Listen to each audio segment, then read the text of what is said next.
सभापति पूर्वतन मुख्यमंत्री नवीन पट्टनायक अध्यक्षतार पीएससी बैठक बसीथिला।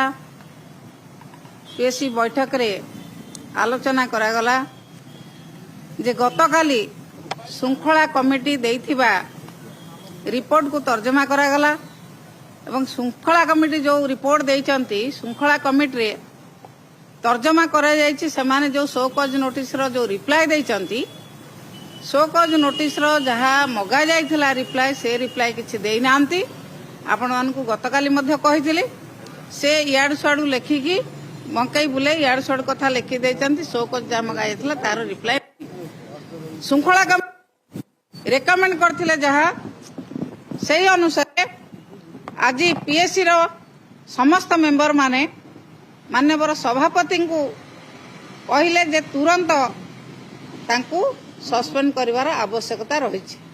तेणु सभापति को दायित्व दिगला एवं से तुरंत सस्पेंड करिवार व्यवस्था करिसंती।